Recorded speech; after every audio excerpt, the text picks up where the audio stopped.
I think I'll call this story Sticks and Stones. The other night while having dinner at a popular restaurant in Center City, a strange thing occurred. When I think about it now, it was kind of deep.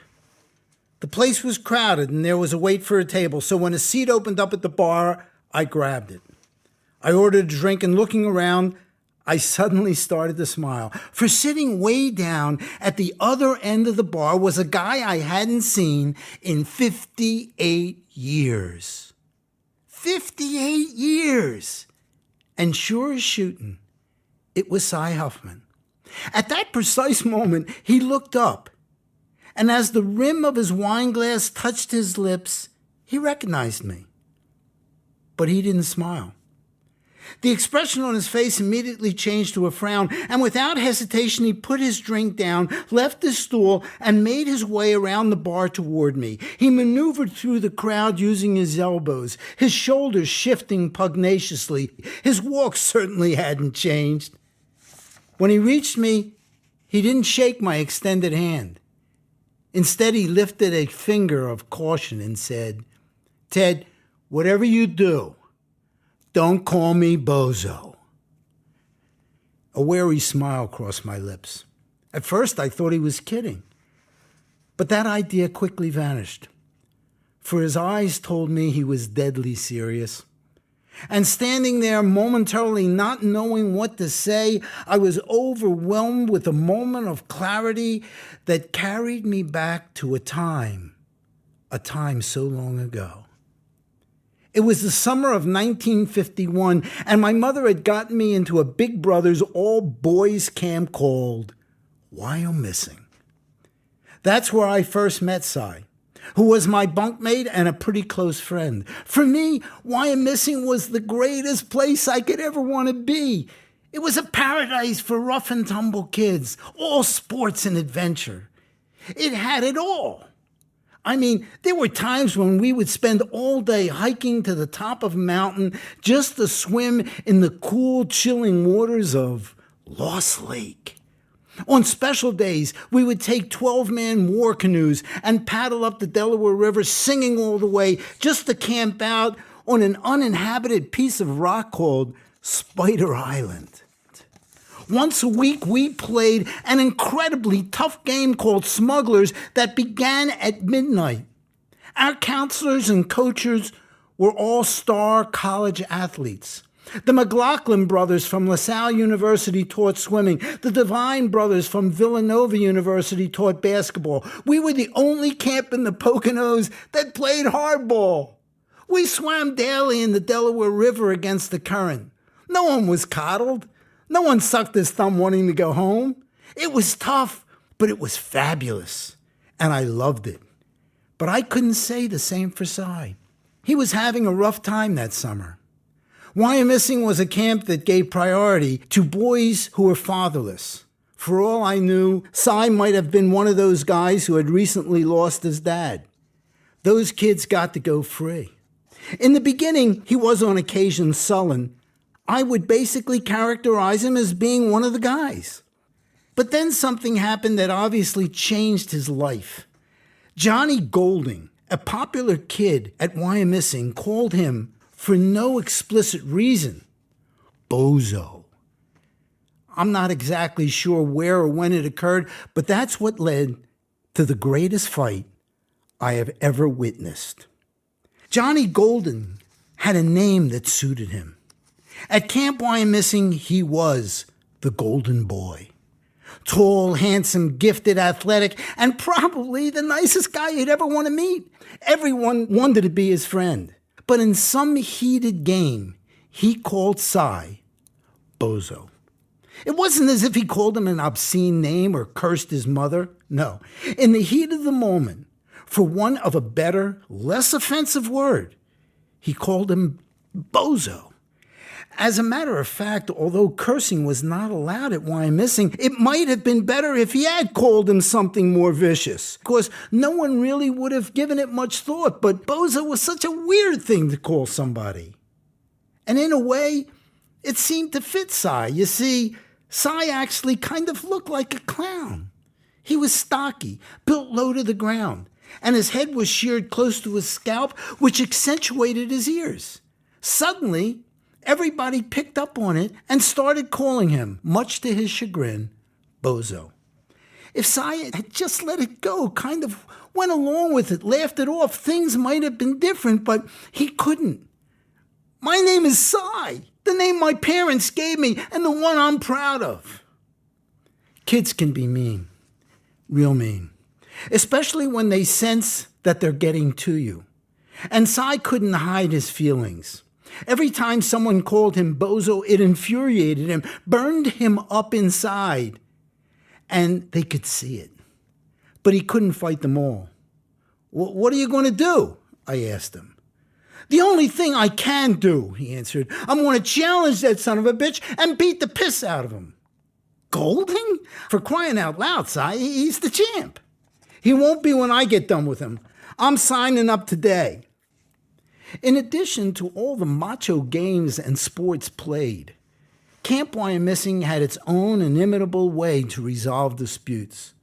Every Friday night after dinner, a boxing ring was set up in the mess hall and a series of 3-round matches ensued.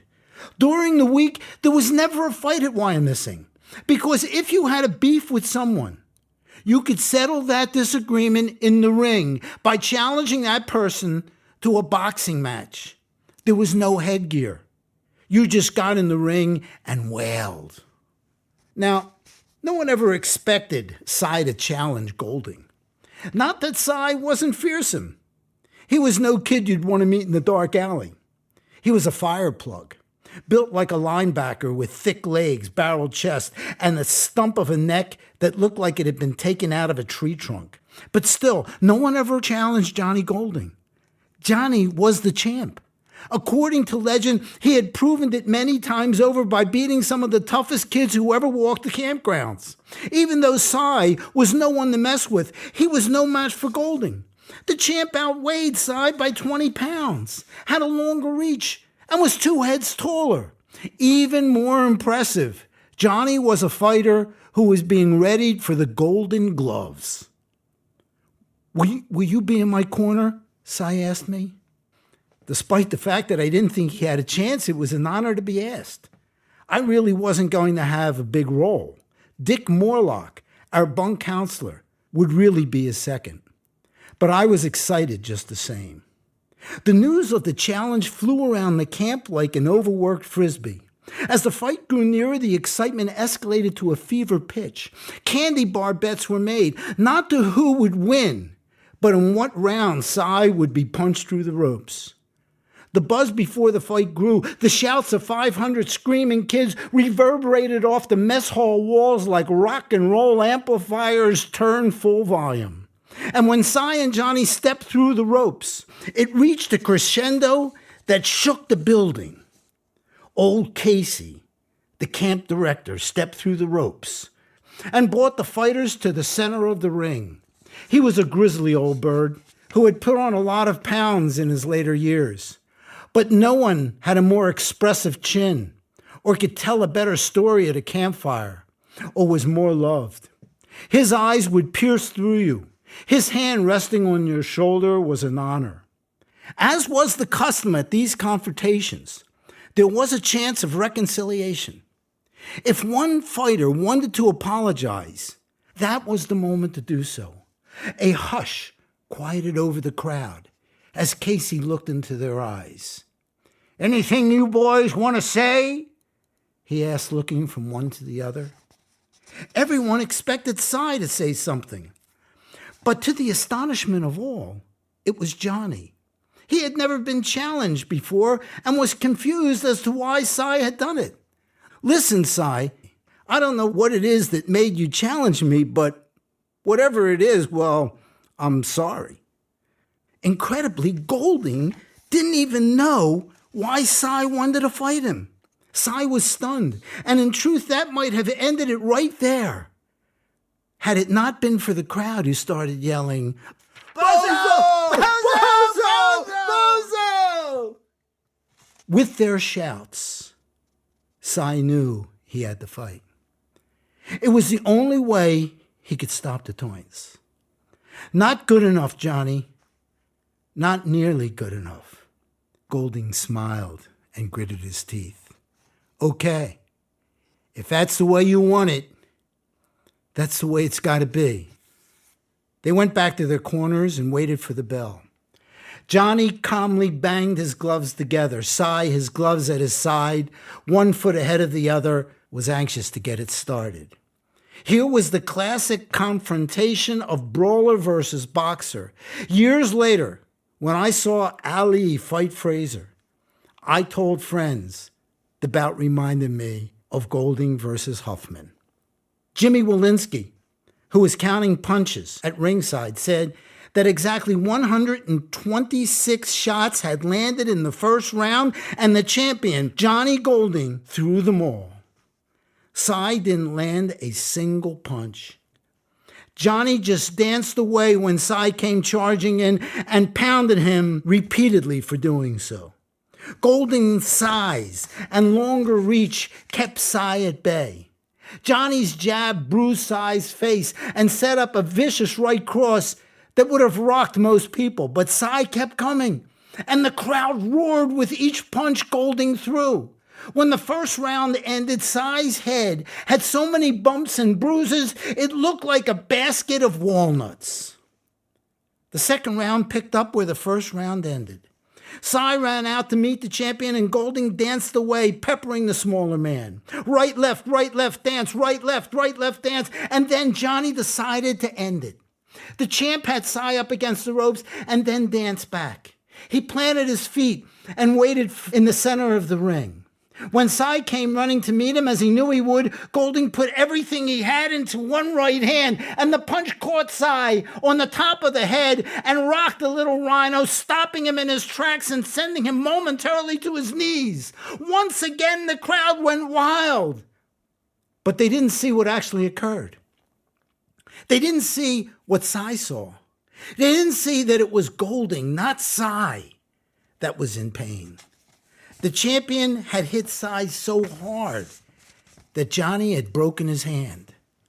Cy immediately was on his feet, and brushing the referee aside, he stormed the champion. Golding had backed up against the ropes, and that's where Cy caught him. He dug his battered head into the champion's chest, pinning him and keeping him there with lefts and rights to the ribs and to the kidneys. He caught the champion with several shots to the face and bombarded him for a full minute and a half with all kinds of powerful punches. When the round ended, you could hear a pin drop. The beating that Golding took in that minute and a half had silenced the crowd.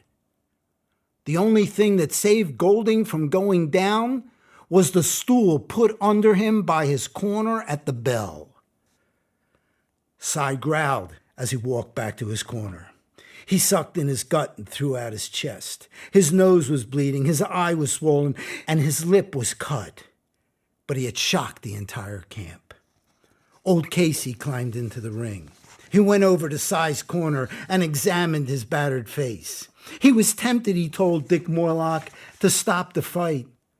But Cy pleaded with him. Please, Mr. Casey, don't stop this fight, sir. Casey studied him intently. Okay, son. Okay, boy. We'll let it play itself out. He turned away from Cy and looked over at the champion, whose injury he couldn't see. Had Casey known about the hand, he would have stopped the fight immediately and without hesitation. But much to Johnny's credit, the champ had not said a word about it. He was the heavyweight champion of Camp Wyomissing. That title and that honor he was not going to relinquish because his hand hurt. The fight would go on. Just as in the 2 previous rounds, at the sound of the bell, Cy rushed out to meet the champion. This was the moment he had been waiting for. He would vent his anguish on the champion and drive him to the canvas. But it was not to be. Golding was not only a good boxer, he was a smart one, and he still had his feet and one good hand. He danced and he hit. He never used his broken right hand. He didn't have to, and that's the way the fight ended. Cy took the punishment and never landed a punch. Even though Johnny hugged him at the end, lifted him off the ground, raised his hand, Cy never really felt satisfied. As he stepped out of the ring, some guys patted him on the back and some guys applauded. He proved that night that he was definitely no bozo. And for a couple of days, no one thought to use that demeaning term. But when the news came out that Johnny had broken his hand, it started again. Not to his face, but behind his back. Cy heard it in the whispers and in the muffled laughter and the snickering it caused. He couldn't stop it, and it followed him all the way home and throughout his life. And it must have caused him so much pain, because 58 years later, it was the first thing he thought to say to someone who might remember and refer to him by a name that didn't suit him. And what it showed me, what it illustrated so clearly, was how careless we are of the things we say and the way we make people feel. Yeah, I'm going to call this story Sticks and Stones. But don't you ever tell me that names won't hurt you.